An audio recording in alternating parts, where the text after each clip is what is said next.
তথ্য ও সংস্কৃতি বিষয়ক দপ্তর এবং সংখ্যালঘু বিষয়ক ও মাদ্রাসা শিক্ষা দপ্তরের অধীনস্থ ধর্মীয় শ্রেণী বিন্যাসের ভিত্তিতে প্রদত্ত সহায়তামূলক প্রকল্পসমূহ বন্ধ এই মাস চলবে, পরের মাস থেকে এটা বন্ধ করা হচ্ছে।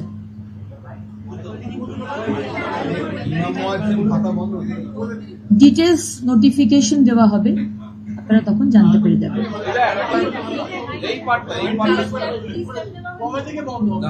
তথ্য ও সংস্কৃতি বিষয়ক দপ্তর এবং সংখ্যালঘু বিষয়ক ও মাদ্রাসা শিক্ষা দপ্তরের অধীনস্থ ধর্মীয় শ্রেণী বিন্যাসের ভিত্তিতে প্রদত্ত সহায়তামূলক প্রকল্পসমূহ বন্ধ এই মাস চলবে, পরের মাস থেকে এটা বন্ধ করা হচ্ছে।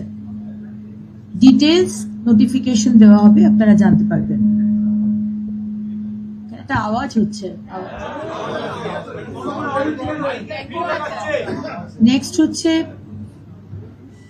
2011 WPO 60 এবং সংযুক্ত মামলা সমূহে মাননীয় কলকাতা হাইকোর্টের ডিভিশন বেঞ্চে 22/5/2024 তারিখের রায়ের প্রেক্ষিতে পশ্চিমবঙ্গ সরকারের অধীনস্থ চাকরি ও সরকারি পদে অন্যান্য অনগ্রসর শ্রেণীর জন্য সংরক্ষণের শতকরা হার রাজ্য তালিকাভুক্ত অন্যান্য অনগ্রসর শ্রেণীর তালিকা পুনর্বিবেচনা এবং উপশ্রেণী বিভাগ বাতিলকরণ, মানে নতুন করে এনকোয়ারি হবে এবং হাইকোর্টের নির্দেশ অনুযায়ী যে সমস্ত গোষ্ঠীকে ইনক্লুড করার কথা বলা হয়েছে রাজ্য সরকার সেই বিষয়ে সিদ্ধান্ত নেবেন।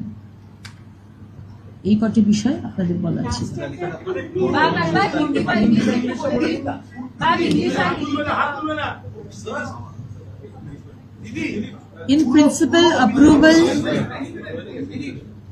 In principle approval of Annapurna Yojana scheme under Women and Child Development and Social Welfare Department at the rate of 3,000 per month with effect from 1st of June 2026. In principle, approval of the scheme for free transportation for women of the state of West Bengal in all state-run buses of West Bengal with effect from 1st of June 2026.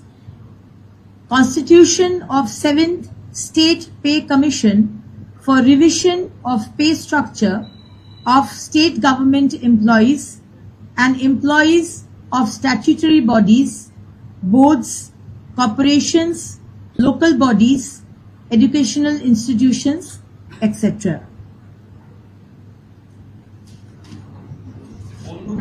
Discontinuation of schemes for assistance based on religious categorization under INCA and MA and ME department. Revision of state list of other backward classes OBCs in cancellation of sub-categorization of classes in such list and percentage of reservation for the other backward classes in the services and post under the government of West Bengal as per the judgment of Division Bench of Honorable High Court at Calcutta dated 22nd of May 2024 in WPO 60 of 2011 and connected matters. Re-application is required? Yes. Re-application is not required.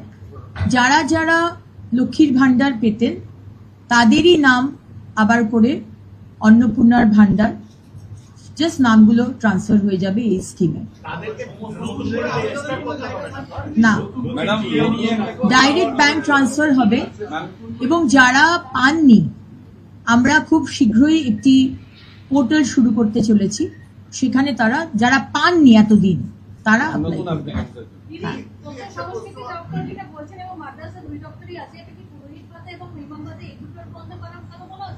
সেটা ডিটেলসে notification বেরোবে, তারপর আপনারা জানবেন। আচ্ছা, madam, OBC যেটা বললেন, OBC list পুরোটাই ক্যান্সেল হয়ে 2011 পরে ওবিসি ক্যাটাগরাইজেশন করা হয়েছিল।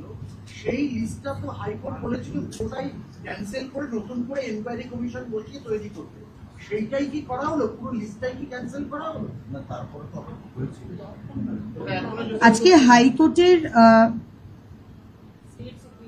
নতুন করে এনকোয়ারি হবে এখানে বলা হয়েছে, এবং হাইকোর্টের নির্দেশ অনুযায়ী যে সমস্ত অলরেডি হাইকোর্ট বলে দিয়েছেন সেই সব সমস্ত গোষ্ঠীকে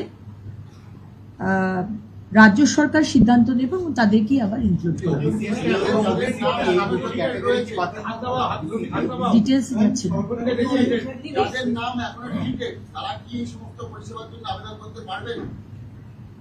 যারা সিএ এর জন্য অ্যাপ্লাই করেছেন ইন প্রসেস তারা অন্নপূর্ণার ভান্ডার পাবেন। যারা ট্রাইব্যুনালে অ্যাপ্লাই করেছেন তারা অন্নপূর্ণার ভান্ডার পাবেন। সেভেন্থ পে কমিশন হলো, একটা বড় প্রত্যাশা ছিল যে ডিএটাও আজকে নিয়ে আলোচনা হবে এবং এটাও আগের দিন থেকে একটা বিয়ে হয়েছিল। অবশ্যই আলোচনা হবে, কিন্তু আজকের ক্যাবিনেট মিটিং এ ওই এজেন্ডাতে ছিল না। ডিএ দেওয়া নিয়ে একটা প্রতিশ্রুতি ছিল যে আজকে ডিএ বকেয়া ডিএটা বলছি আরেকটা বিষয় হবে ওটা। দিদি এখন যে ইমিডিয়েট যে বিষয়গুলো রয়েছে, 1 জুন থেকে আমাদের অন্নপূর্ণার ভান্ডার চালু করতে হবে আমাদের প্রতিশ্রুতি অনুযায়ী। সুতরাং সম্মানীয় মুখ্যমন্ত্রী সেই বিষয়ে প্রায়োরিটি ওয়াইজ এই বিষয়টিকে রাখা হয়েছে। সরকারি বাসে মহিলারা বিনামূল্যে যাতায়াত করবেন সেই বিষয়টিকে রাখা হয়েছে। সো যা যা প্রায়োরিটি সেগুলো নিয়ে ডিসকাশন। सुप्रीम कोर्ट जो ओबीसी लिस्ट पहले का था वो क्या था? कैंसिल हो गया, क्या हुआ? যে সমস্ত আমি তো বললাম যে दीदी हिंदी में बताइए। ऑनरेबल हाई कोर्ट जो गोष्ठी का नाम दिए है वो गोष्ठी के ऊपर विवेचना होगा। দিদি, আমার একটা প্রশ্ন আছে। দিদি, সুপ্রিম কোর্ট ভাড়ার ব্যাপারটা নিয়ে আমার একটা প্রশ্ন, আমি বুঝতে পারছি না ক্যাবিনেট আয়োজনে। বলছি সরকারি বাসে যে মহিলাদের যে ভাড়া ফ্রি করে দেওয়া হয়েছে, দিদি সরকারি বাসে মানে সরকারি পরিবহন ব্যবস্থাটাই তো নতুন করে ভঙ্গুর অবস্থাতে রয়েছে, বাস তো দেখাই যায়। তো সেক্ষেত্রে এই সুবিধা নেওয়ার জন্য বাসের সংখ্যা কি বাড়ানো হবে বা নতুন করে? এই মুহূর্তে বাসের সংখ্যা বাড়ানোর বিষয়ে কোনো ডিসিশন হয়নি। যা যা সরকারি বাসের কাঠামো রয়েছে, ইনফ্রাস্ট্রাকচার রয়েছে, সেটি আমরা ব্যবহার করব। এবং আপনারা জানেন যে জুন মাসে আমরা বাজেট পেশ করতে চলেছি, তারপরে অবশ্যই এটা আমাদের মাথায় আছে। এবং মাননীয় মুখ্যমন্ত্রী এটাও বলেছেন কিছু নতুন ইলেকট্রিক বাসেস আমরা নেব। দিদি সুপ্রিম কোর্ট যে 25% কথা বলেছিল সেটা সবাই এখনো পায়নি, বিশেষ করে যারা অধ্যাপকরা যারা রয়েছেন